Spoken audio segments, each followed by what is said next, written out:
हरिओम प्रिय आत्मन, इस संसार में दो तरह के लोग हैं। एक वे जो लहरों से डरते हैं और दूसरे वे लोग जो जानते हैं कि वे खुद सागर हैं। चौथे अध्याय का सार यही है कि आत्मज्ञानी के लिए न कुछ त्यागने को बचता है और न कुछ ग्रहण करने को।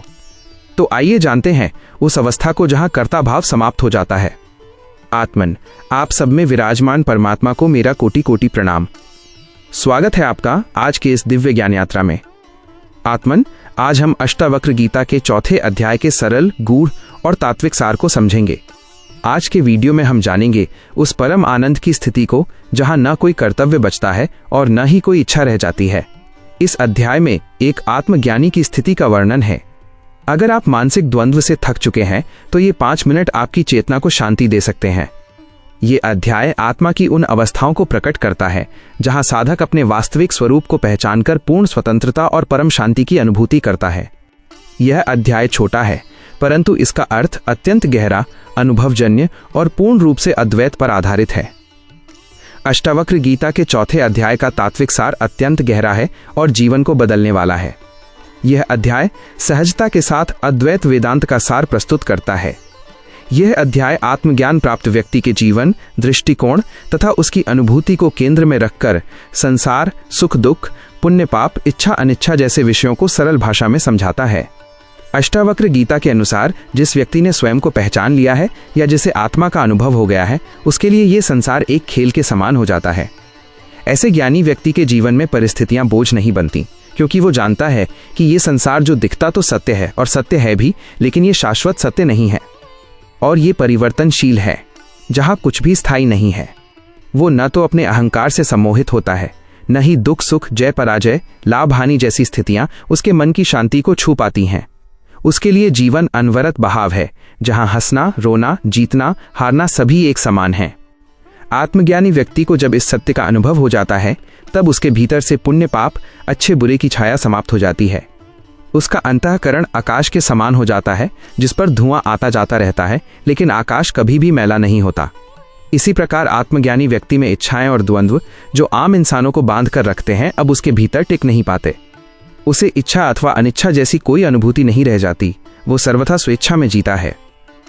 ऋषि अष्टावक्र कहते हैं कि जो महापुरुष स्वयं को समस्त जगत में एक रूप देखता है, उसे कोई भी बाहरी शक्ति उसकी स्वतंत्रता को नहीं रोक सकती। वह अपनी शर्तों पर वर्तमान में जीता है।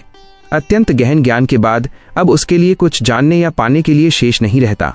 उसने सब कुछ प्राप्त कर लिया है, क्योंकि उसे ज्ञात है कि वो स्वयं ही पूर्ण है और परिपूर्णता के आगे कोई आकांक्षा नहीं बचती।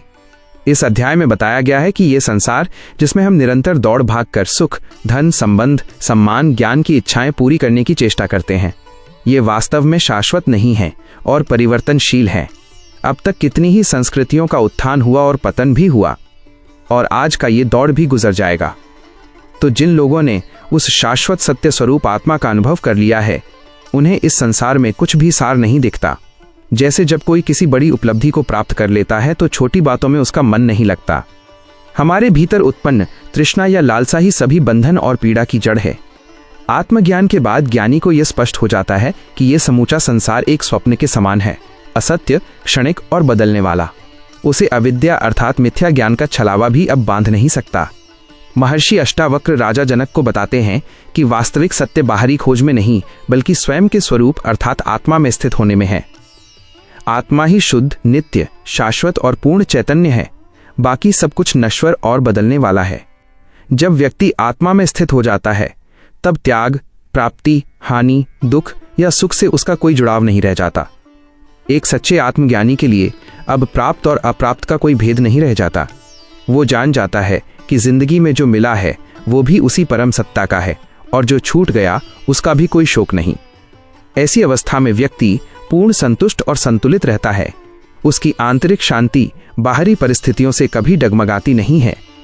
अष्टावक्र गीता बार बार उदाहरणों द्वारा गहन तत्वज्ञान को सरल बनाती है, और वे सभी उदाहरण आंखें खोल देने वाली हैं, क्योंकि भगवान के द्वारा बनाए गए इस सृष्टि में ही उनके नियमों और सिद्धांतों का भी प्रतिपादन किया गया है। कहते हैं कि जैसे आकाश चाहे धुएं से ढक जाए, फिर भी उसका वास्तविक स्वभाव निर्लिप्त ही रहता है। धुआं आता है और चला जाता है, लेकिन आकाश अपनी जगह स्थित रहता है।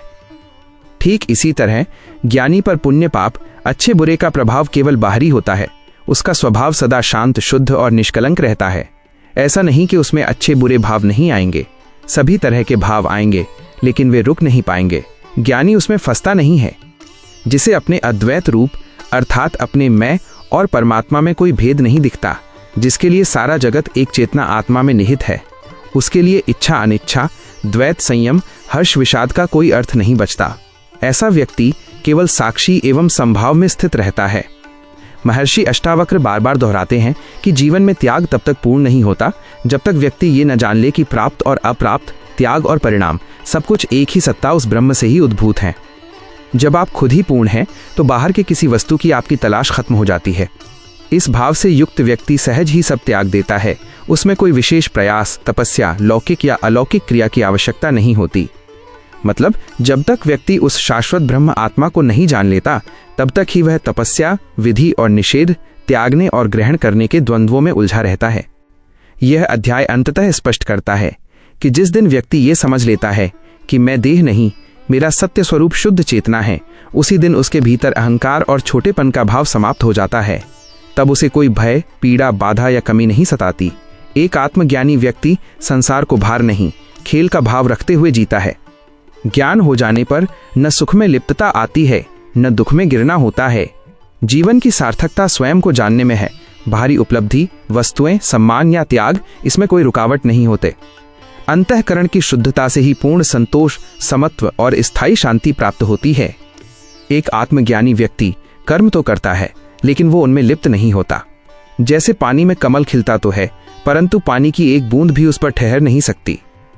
मानव जीवन की सबसे बड़ी स्वतंत्रता है इच्छा और अनिच्छा दोनों का लोप हो जाना, जो केवल और केवल आत्मज्ञान द्वारा ही संभव हो सकता है। चौथे अध्याय का गूढ़ तात्पर्य यही है कि आत्मज्ञान की मंजिल पर पहुंचने वाला व्यक्ति संसार की रचनाओं, परिस्थितियों और द्वंद्वों के पार पहुंच जाता है। वो केवल जीवन की लीला का साक्षी बन जाता है और वर्तमान में पूर्ण स्वतंत्रता से जीवन बिताता है। वह बिना किसी आकांक्षा, मोह या भय के परम स्वतंत्र और आनंदमय जीवन जीता है। मानव जीवन में ऐसी स्थिति ही परम शांति, स्थिरता और आनंद का स्रोत है। यही अष्टावक्र गीता के चौथे अध्याय का तात्विक और जीवन संवारने वाला संदेश है। प्रिय आत्मन, यदि आज की ये चर्चा आपको अपने भीतर थोड़ी सी भी शांति दे गई, यदि एक क्षण के लिए भी आपको लगा कि मैं शरीर नहीं, मैं साक्षी हूं, तो समझिए अष्टावक्र गीता आपके भीतर उतरने लगी है। अगर यह वीडियो आपको अच्छा लगा हो तो इसे लाइक करें। अपनी अनुभूति कमेंट में लिखें, क्योंकि आपकी एक पंक्ति किसी और साधक की राह रोशन कर सकती है। और यदि आप इस आध्यात्मिक यात्रा में हमारे साथ आगे बढ़ते रहना चाहते हैं तो चैनल को सब्सक्राइब करके बेल आइकन दबा दें।